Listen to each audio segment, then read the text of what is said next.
À partir de la puberté, l'homme commence à produire des gamètes, les spermatozoïdes. Cette production, appelée spermatogenèse, est quantitativement très importante. Plusieurs centaines de millions de spermatozoïdes sont fabriqués chaque jour. C'est dans les testicules que la spermatogenèse a lieu. Ces organes sont constitués de tubes séminifères pelotonnés. La spermatogenèse commence par la division de cellules souches appelées spermatogonies. Elles forment des spermatocytes.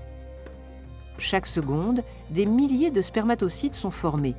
Leur production est permanente. Ces spermatocytes se divisent à leur tour et forment des spermatides qui pourront se différencier progressivement en spermatozoïdes. Il faut 72 jours pour qu'un spermatozoïde soit constitué. L'ensemble de ces phénomènes a lieu dans les tubes séminifères. Les spermatogonies se trouvent en périphérie et plus les divisions et la différenciation en spermatozoïdes progressent, plus les cellules migrent vers le centre du tube.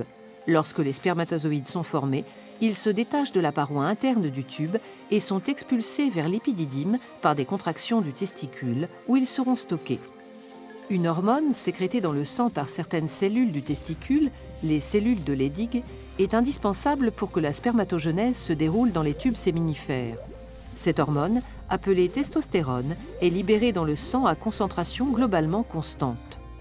La sécrétion de testostérone par les cellules de Leydig est contrôlée par le cerveau, en particulier par le complexe hypothalamo-hypophysaire. Situé à la base du cerveau, il comporte l'hypothalamus et l'hypophyse. L'hypothalamus sécrète une hormone, la GnRH, qui stimule directement l'hypophyse. Cette petite glande sécrète alors dans le sang deux hormones appelées FSH et LH. La LH agit au niveau du testicule. Elle stimule la sécrétion de testostérone par les cellules de Leydig. La FSH agit aussi au niveau des testicules, mais directement sur certaines cellules des tubes séminifères.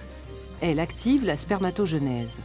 LH et FSH sont donc indispensables à la fabrication des spermatozoïdes dans les tubes séminifères.